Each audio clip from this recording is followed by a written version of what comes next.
इस लेक्चर में हम हमारे अरे वाले डिस्कशन को कंटिन्यू करेंगे और सर्चिंग एल्गोरिदम्स के बारे में सीखेंगे। लेकिन उससे पहले जो एक दो चीज़ है अरे से रिलेटेड जो मैंने लास्ट सेशन में डिस्कस नहीं की थी वो मैं इस सेशन में डिस्कस करूँगा। उसके बाद हम 3 सर्चिंग एल्गोरिदम्स को समझेंगे। उसके बाद में एक सर्चिंग एल्गोरिदम के आइडिया को डिस्कस करेंगे और उस आइडिया को नेक्स्ट लेक्चर में इम्प्लीमेंट करेंगे। सबसे पहली बात अरे से रिलेटेड हम जो कंटिन्यू करेंगे हमारा डिस्कशन आज का, सबसे पहला डिस्कशन जो हम कंटिन्यू करेंगे हमारा वो होगा टू इवेल्युएट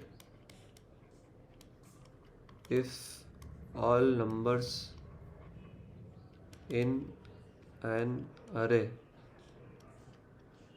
आर इक्वल और डिफरेंट। दूसरा डिस्कशन हम करेंगे रिवर्स कंटेंट्स ऑफ एन अरे, मतलब एक अरे के कंटेंट्स को रिवर्स करके प्रिंट करेंगे। मतलब प्रिंट करने से मतलब नहीं, अभी हमारा सिर्फ मोटिव है उसको रिवर्स करना। उसके बाद हम सर्चिंग एल्गोरिदम स्टार्ट करेंगे। सबसे पहले पहला वाला देख लेते हैं। आप ये ऑब्जेक्टिव लिख लीजिए, to evaluate if all numbers in an array are equal और डिफरेंट। नंबर जो है हम वो भी खुद यूज़र से ही लेंगे और नेक्स्ट सेशन में मैं आपका प्रैक्टिकल वाला पार्ट सेटअप करवा दूंगा, तो आपको उसकी टेंशन लेने की अब कोई ज़रूरत नहीं है। मैं भी मैक ऑपरेटिंग सिस्टम में हूँ और विंडोज़ का मेरे पास में सिस्टम नहीं है, लेकिन मैं इसी सिस्टम में कुछ पैरेलल विंडोज़ डाल के और आपको आपके विंडोज़ का सेटअप करवा दूंगा, तो आपको बिल्कुल टेंशन लेने की ज़रूरत नहीं है। नेक्स्ट लेक्चर के बाद से आप प्रैक्टिकल भी करने लग जाएंगे।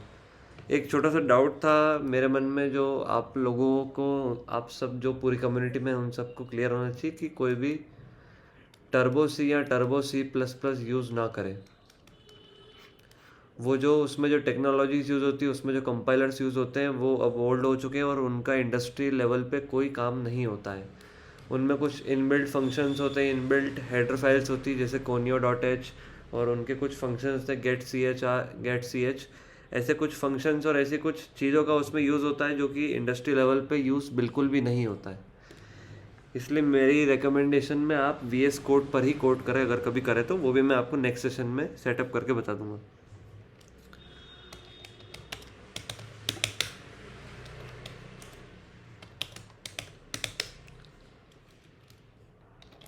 इसमें हम सबसे पहले इनपुट प्रोसेसिंग करवा देंगे, तो वो मैं बताता हूँ आपको। Input processing next session, last session में हम डिस्कस कर चुके हैं इनपुट प्रोसेसिंग क्या होती है, अरे में कैसे किसी इनपुट को लिया जाता है। इस सेशन में हमें सबसे पहले तो हम सिर्फ इनपुट प्रोसेसिंग पे फोकस करते हैं, तो हमें एक वेरिएबल चाहिए y जिसके भरोसे हम लूप लगा सकें, और एक अरे चाहिए 10 नंबर्स का। 10 मैं आइडियली अभी इस लेक्चर में 10 नंबर्स का ले रहा हूँ, लेकिन अगर कोई एक और बात डिस्कस कर ही लेते हैं आज। हम जो भी लॉजिक डिस्कस कर रहे हैं वो 10 एलिमेंट्स को लेके हैं। अगर कोई आपसे बात करता है कि आप 10,000 एलिमेंट्स पे ये एल्गोरिदम को अप्लाई करें, तो उसमें कोई फ़र्क नहीं है। कैसे, मैं आपको बताता हूँ। जैसे फॉर एग्जांपल हम x ऑफ 10, ये हमने 10 नंबर की एक अरे बनाई, 2 3 4 5 6 7 8 9 और ये 10। इसका इंडेक्स 0 से स्टार्ट है और 9 पे एंड हो रहा है। तो जहाँ से ये इंडेक्स स्टार्ट हो रहा है इसको बोलते हैं लोअर बाउंड, जहाँ पर ये एंड हो रहा है इसको अपर बाउंड बोलते हैं। इसका शॉर्ट फॉर्म होता है LB और इसका शॉर्ट फॉर्म होता है UB। तो आपको किसी भी लॉजिक को, अरे के लॉजिक को, फॉर एग्जांपल ये 10 एलिमेंट्स के लिए आपको 100 एलिमेंट्स के लिए करना है, 50 एलिमेंट्स के लिए करना है, तो उसके लिए कैसे बनाए। तो सबसे लोअर इंडेक्स, लोअर बाउंड हमेशा 0 ही रहेगा, क्योंकि इंडेक्सिंग 0 से स्टार्ट होती है, तो LB इक्वल टू 0। और UB का एक फॉर्मूला होता है छोटा सा, UB इक्वल टू साइज -1। काफ़ी सिंपल सी चीज़ है। अगर 10 एलिमेंट की अरे है तो इंडेक्सिंग 0 से 9 तक होती है और 9 10 -1 होता है, जो कि उस अरे की साइज़ है। तो इससे हम अपर बाउंड का भी पता लगा सकते हैं। तो हम इसी प्रोग्राम से ये डिस्कशन करते हैं। हम एक वेरिएबल लेंगे लोअर बाउंड नाम से और दूसरा वेरिएबल लेंगे अपर बाउंड नाम से। वाई हमें अभी भी लगेगा लूप लगाने के लिए। उसके बाद में जो भी और हमें लगेंगे वेरिएबल्स हम बाद में डिक्लेयर कर लेंगे। सबसे पहले रिटर्न 0 लिखेंगे। उसके बाद में इनपुट प्रोसेसिंग के लिए सबसे पहले हम लोअर बाउंड और अपर बाउंड की वैल्यू सेट करेंगे। तो लोअर बाउंड हमारा 0 है। उसके बाद में अपर बाउंड हमारा है साइज -1 जो कि इस केस में 9 है। उसके बाद में पहले y को लोअर बाउंड पे रखते हैं, मतलब कि y को 0 सेट किया, while y is less than equal to LB, मतलब कि ये UB, मतलब कि ये जो लॉजिक है ये लोअर बाउंड से अपर बाउंड तक चलेगा, एक एक घर में विजिट करते हुए, एक एक एलिमेंट को विजिट करते हुए, क्योंकि आइटरेटिव y प्लस प्लस है।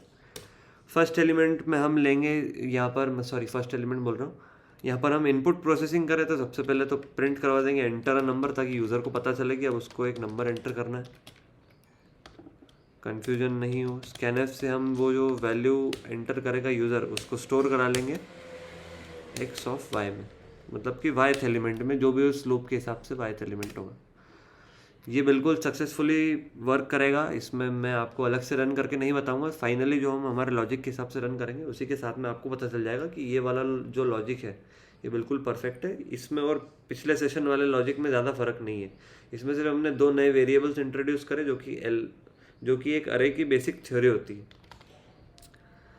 अब हमारा लॉजिक ये था कि to evaluate if all numbers in array are equal और डिफरेंट, मतलब कि हमें पता लगाना है कि सारे एलिमेंट सेम हैं या फिर सारे एलिमेंट में से एक एलिमेंट अलग है या सारे ही अलग है। तो इसको पता लगाने का एक बिल्कुल सिंपल सी अप्रोच है। आप अगर चाहे तो पॉज करके 2 मिनट सोच सकते हैं, लेकिन अभी आपका उतना लेवल नहीं है, इसलिए मैं बता देता हूँ कि अगर largest element of array is equal to smallest element of array, तो फिर ऑल एलिमेंट्स आर सेम। सोच के देखिएगा 10 नंबर है, अगर 10 में सबसे बड़ा एक नंबर है 9 और सबसे छोटा नंबर भी वो खुद ही है 9, तो मतलब कि सारे नंबर सेम है, ना इन नंबर से कोई बड़ा है ना इन नंबर से कोई छोटा है, एक ही नंबर है पूरे अरे में और सारे एलिमेंट सेम है। तो ये हम पता लगा सकते हैं। अब लार्जेस्ट का लॉजिक हम पिछले सेशन डिस्कस कर चुके, लेकिन इस सेशन में एक बार और डिस्कस करेंगे, मतलब कि अब हमें 2 वेरिएबल्स और लगेंगे, लार्जेस्ट और स्मॉलेस्ट। हमारा डिस्कशन हुआ था कि हम लार्जेस्ट को सबसे पहले इंडेक्स पे बिठाते हैं, लार्जेस्ट को सबसे पहले 0th एलिमेंट पर बिठाते हैं। उसके बाद में हमने एक लूप लगाया था, यहाँ पर हमने फिर y को 1 पे बिठाया था, क्योंकि हमें 0 से स्टार्ट नहीं करना है, 1 से स्टार्ट करना है। ये सारा डिस्कशन पिछले लेक्चर हो चुका है, इसीलिए मैंने आपसे कहा था कि पिछले लेक्चर का रिकैप लेना ज़रूरी है इस सेशन से पहले। लूप में हम फिर से y को लेस देन इक्वल टू, इस बार भी हम UB तक ही चलाएंगे, क्योंकि UB को हमने 9 सेट किया हुआ है, तो ये परफेक्टली काम करेगा। इसके अंदर सबसे पहले तो एक आइटरेटर रहेगा y प्लस प्लस, और एक इफ़ कंडीशन थी, if largest is smaller than जो एलिमेंट से कम, जो एलिमेंट पे अभी y है वो, देन हमें करना ये कि उसी एलिमेंट को जो बड़ा आया है लार्जेस्ट से, उसी को लार्जेस्ट सेट कर देना। ये सारा डिस्कशन पिछले लेक्चर में हो चुका है। अब हमें यहाँ पर स्मॉलेस्ट के लिए ऐड करना है, तो मैं स्मॉलेस्ट के लिए भी बस ये पूरा सेम रहेगा। अभी मैं दिखा रहा हूँ, अभी आप नोट डाउन मत कीजिएगा, खाली ये लार्जेस्ट को हम स्मॉलेस्ट कर देंगे। स्मॉलेस्ट को भी हमने सबसे पहले 0th एलिमेंट पे बिठाया, y को 1 पे भेजा, y is less than equal to UB, यहाँ पर लार्जेस्ट की जगह स्मॉलेस्ट आएगा और यहाँ पर ग्रेटर देन आ जाएगा। मतलब कि अगर कोई ऐसा एलिमेंट आए जो स्मॉलेस्ट से छोटा है तो फिर वो खुद ही स्मॉलेस्ट है। ये बिल्कुल बेसिक अप्रोच है और हमारा दिमाग भी सबकॉन्शियसली यही सब प्रोसेस करता है, लेकिन इधर सिर्फ वो हमें सारी सामने दिख रही है। अब जैसा कि ये मैंने लिखा है, इससे हमारे पास में स्मॉलेस्ट आ जाएगा, लार्जेस्ट में लार्जेस्ट आ जाएगा। इसको लिखने का एक और तरीका है कि ये लूप दोनों सेम है लेकिन दोनों काम अलग अलग करें, तो हम एक ही लूप से दोनों काम करवा लेंगे। देखिए आप समझिए, यहाँ पर हम कर देंगे smallest equal to x of 0। इसी लूप में एक और स्टेटमेंट ऐड कर देंगे, if smallest is greater than x of y then smallest equal to x of y। इससे हमने बहुत सारा टाइम बचा लिया, एक बार पूरे लूप चलने का टाइम बचा लिया। इसमें एक ही बार लूप में हमारे 2 काम हो जाएंगे एक ही साथ में, इससे हमारा काफ़ी टाइम बचेगा। टाइम बचाने वाला डिस्कशन हम प्राइम नंबर वाले लेक्चर में एंड में कर चुके हैं। जितना प्रोग्राम कम टाइम लेता है उतना वो बेटर और फास्ट रन करता है। अब हमारे पास में स्मॉलेस्ट नंबर आ चुका है, लार्जेस्ट नंबर आ चुका है। अब हम एक चेक लगा लेंगे, if smallest equal to largest, तो print f all elements entered are same, else इसी को हम कॉपी करेंगे,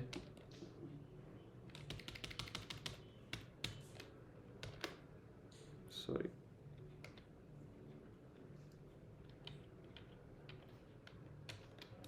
इसी को हम कॉपी करेंगे और यहाँ पर पेस्ट कर देंगे, all elements entered are not same.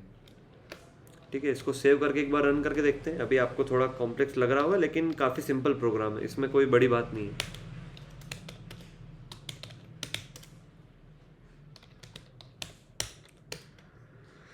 सारे एलिमेंट्स अलग अलग देके देख लेते हैं, 1 2 3 4 5 6 7 8 9 0। तो all elements entered are not same. इसी को वापस रन करते हैं। इस बार हम ज़्यादातर एलिमेंट सेम दे देते हैं और एक कुछ एलिमेंट्स अलग दे देते हैं, एक -1 दे देते हैं। तो इसमें भी all elements entered are not same. अब सेम नंबर देते हैं हम। फॉर एग्जांपल 5 एंटर कर देते पूरी अरे में, तो 5 5 5 5 एंटर करते जाएंगे। तो जैसे कि आप देखेंगे all elements entered are same. काफ़ी सिंपल सा ये लॉजिक था, सिर्फ एक आइडिया होना चाहिए मन में कि ये वाला पर्टिकुलर आइडिया होना चाहिए आपके दिमाग में। अगर ये वाला आइडिया है तो फिर सब कुछ हो सकता है ये वाला। तो ऐसी छोटी छोटी चीज़ें आपको याद रखना पड़ेंगी। अब डिस्कशन करते हैं रिवर्सल पे। अब रिवर्सल पे जो डिस्कशन होगा वो काफ़ी सिंपल डिस्कशन है। रिवर्सल पे डिस्कशन करने से पहले एक छोटी सी चीज़ डिस्कस करेंगे। फॉर एग्जांपल एक वेरिएबल है x और एक दूसरा वेरिएबल है y। अब इसमें आप बिल्कुल ध्यान दीजिएगा, x में कुछ XYZ वैल्यू है जो यूज़र ने इनपुट करी। x में वैल्यू है 305, y में वैल्यू है 505। हमारा ऑब्जेक्टिव यहाँ पर ये है कि हमें x में y की वैल्यू लाना है और y में x की वैल्यू लाना है, मतलब इनकी वैल्यू स्वैप करना है। इसको स्वैप बोलते हैं, स्वैप करना है। अब हमें पता नहीं कि x की वैल्यू 305 है और y की वैल्यू 505 है, ये सिस्टम में सेट है। तो हम एक और वेरिएबल लेंगे z। पहले हम z को x की वैल्यू असाइन कराएंगे। z में x की वैल्यू आ जाएगी 305। फिर उसके बाद में हम x में y की वैल्यू ले आएंगे। तो x में y की वैल्यू लाएंगे तो ये 505 आ गई। और फिर y में z की वैल्यू ले आएंगे तो y में ये z की वैल्यू आ जाएगी 505 की जगह 305 आ जाएगी। हमारा ऑब्जेक्टिव कंप्लीट हो जाएगा।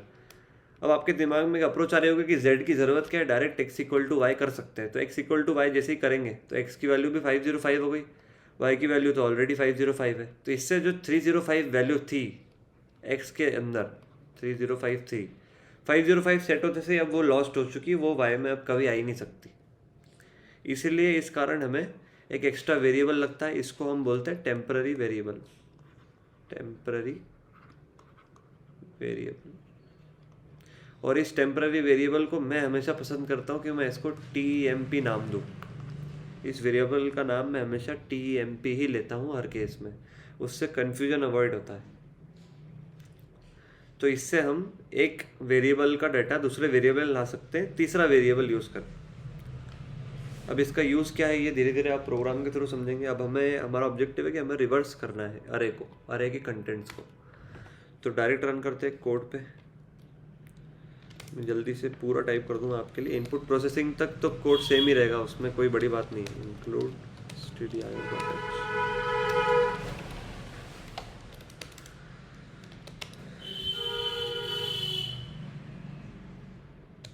वही 10 एलिमेंट्स की अरे लेंगे हम। एक LB लेंगे, एक UB लेंगे, Y लेंगे लूप के लिए, और एक टेम्प ले लेंगे जो टेम्पररी। y की जगह पर मैं इस बार लूप के लिए a और b ले लूँगा। अभी पता चलेगा आपको धीरे धीरे कि मैंने ऐसा क्यों किया। 0 सबसे पहले वैल्यूज इनपुट करा लेते हैं। उसके लिए LB = 0 लेंगे फटाफट, और अपर बाउंड = 9 लेंगे। उसके बाद में ए से लूप चलाएंगे तो a equal to L b while y is less than equal to u b. Loop में जैसे ही कंट्रोल आएगा तो अब हमें प्रिंट एफ कराना है एंटर अ नंबर। उसके बाद में वैल्यू स्कैन करा लेना है %d %x of Y. Iterator Y plus plus iterator भूल जाएंगे तो लूप इनफाइनाइट हो जाएगा। अब यहाँ तक इनपुट आ चुका है, अब हमें रिवर्स करके आउटपुट दिखाना है। तो अभी सोचेंगे कि हम डायरेक्ट ही लूप ही उल्टा लगा देते हैं। हम एक काम करते हैं, लूप को यूबी से स्टार्ट करते हैं। ठीक है, अब A9 सेट हो चुका है और कंडीशन लगाते हैं while A is less than equal to L B, मतलब कि यहाँ तो 0 से बराबर है। इसमें आइटरेटर उल्टा लगा देंगे वाई माइनस माइनस। इससे जो लूप चलेगा वो 9 से 0 की तरफ आएगा और वैल्यूज प्रिंट करा देते हैं। प्रिंट एफ डायरेक्ट प्रिंट करा देते हैं, print F %d backslash n comma x of a। ऊपर एक गलती हुई मुझसे, आइटरेटर में a आएगा, उसके बाद में यहाँ पर y की जगह पर a आएगा क्योंकि y हमने लिया नहीं है। कंडीशन में भी a आएगा। उसके बाद में इस प्रिंटफ में तो है आइटरेटर, ये पर a आएगा। मतलब पहली बार हमने इनपुट कराते टाइम 0 से 9 तक लाए और फिर प्रिंट कराते टाइम हमने उल्टा प्रिंट करा दिया। इस प्रोग्राम को चेक कर लेते हैं। इसमें एक प्रॉब्लम है, यहाँ पर डॉट लग चुका है कॉमा की जगह पर। इसको सेव करके कंपाइल करेंगे फिर से। अब कंपाइल हो चुका है, इसको रन करेंगे, वैल्यू डालेंगे 1 2 3 4 5 6 7 8 9 0। तो ये वैल्यूज उल्टी प्रिंट हो गई 0 9 8। लेकिन हमारा ऑब्जेक्टिव था कि अरे के कंटेंट्स रिवर्स करना है। हमारा ऑब्जेक्टिव ये बिल्कुल भी नहीं था कि हमें जो है उसको उल्टा प्रिंट करवाना है। तो ये वाला बिल्कुल फालतू सा पार्ट है।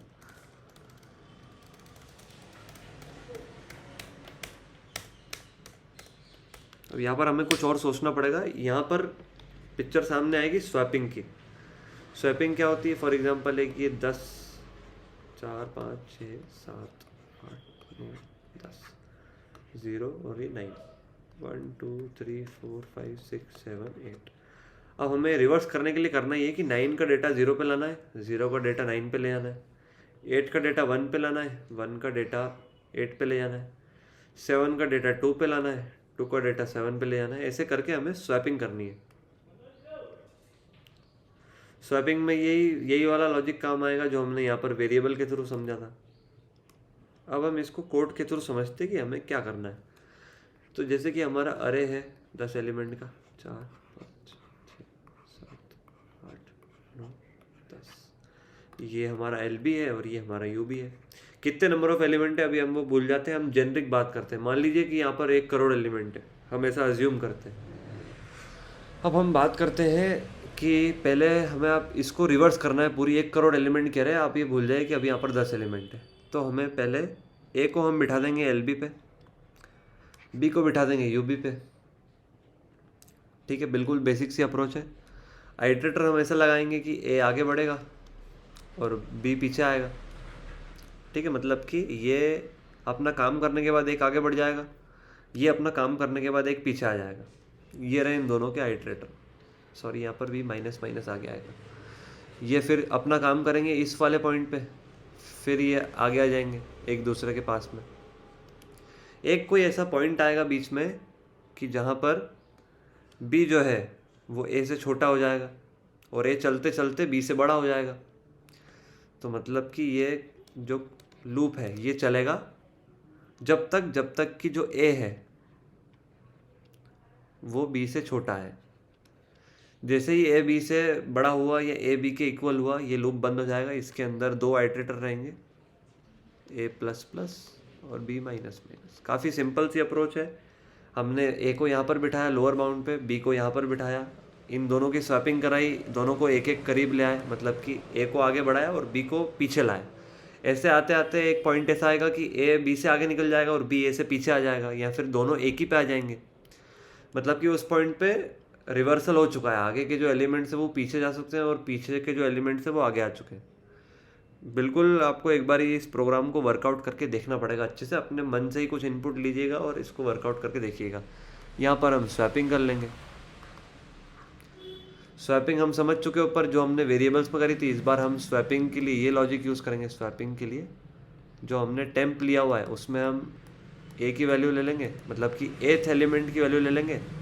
उसके बाद में एथ एलिमेंट में बीथ एलिमेंट की वैल्यू ले आएंगे, और बीथ एलिमेंट में जो हमने टेम्प में वैल्यू स्टोर करी थी वो वैल्यू ले आएंगे। काफ़ी सिंपल सी चीज़ है ये। एक बार अगर आपने अच्छे से समझ लिया तो आप ये चीज़ कभी भी नहीं भूलेंगे। बिल्कुल बढ़िया चीज़ है ये। और बिल्कुल इसकी इस प्रोग्रामिंग की एक ख़ास बात है कि हर एक चीज़ में लॉजिक होता है। जिसको लॉजिक पसंद है वो यहाँ पर कुछ भी कर सकता है। अब हम स्टार्ट करते हैं। ए को बिठाते हैं एल बी पे, ये हमारा डिसाइड हुआ है अभी तक। बी को बिठाते हैं यू बी पे, ये हमारा डिसाइड हुआ है। लूप की कंडीशन डिसाइड हुई कि जब तक ए बी से छोटा है तब तक ये लूप चलेगा। आइटरेटर है ए प्लस प्लस और बी माइनस माइनस, सॉरी ये दो हमारे आइटरेटर हो गए। अब यहाँ पर स्वैपिंग का लॉजिक ले आते हैं, तो टेम्प में हम सबसे पहले वो वैल्यू ले आएंगे जो अभी एथ एलिमेंट में है। उसके बाद में एथ एलिमेंट को रिप्लेस कर देंगे हम बीथ एलिमेंट से। इस स्टेज पे एथ एलिमेंट और बीथ एलिमेंट पे वैल्यू सेम है। अब टाइम है कि बीथ एलिमेंट में एथ एलिमेंट की वैल्यू लाने का जो कि हमने टेम्प में बचा के रखी है। तो यहाँ पर हम बी में टेम्प की वैल्यू ले आएंगे। बिल्कुल लॉजिकल चीज़ है ये। अगर आप ठंडे दिमाग से सोचें तो ये बहुत ज़्यादा सिंपल लगेगा आपको। इसके बाद में कुछ नहीं करना, ए को फिर से एल बी पे बिठाएंगे। While A is less than equal to u b. अभी हम वैल्यू प्रिंट करा देंगे। प्रिंट के लिए हम फॉर लूप का यूज़ करते हैं। For a equal to L b, a is less than equal to u b और a plus plus. Value print करा लेंगे percentage d backslash n comma x of a यहाँ पर। तो ये हमारा प्रोग्राम कंप्लीट हो चुका है। इससे हमारे कंटेंट्स, अरे के कंटेंट्स रिवर्स होंगे। हमें रिवर्स प्रिंट नहीं करना था, हमें कंटेंट्स को रिवर्स करना था। कंपाइल करके रन करके देख लेंगे।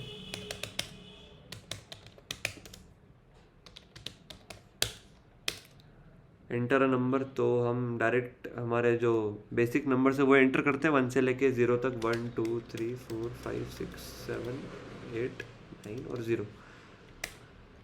फिर से एलिमेंट्स जो है हमारे 0 से लेके 1 तक प्रिंट हुए उल्टे। लेकिन इस बार फ़र्क ये है कि इस बार हमारी अरे के कंटेंट्स रिवर्स हुए। इस बार हमने उल्टा प्रिंट नहीं कराया, हमारे अरे के कंटेंट्स रिवर्स हुए। आई होप आपको ये वाला लॉजिक भी अच्छे से समझ आया हो। रिवर्स कंटेंट्स वाला भी हो गया और ऑल एलिमेंट्स इक्वल वाला भी हो गया। आप thank you for your patience. Have a nice day.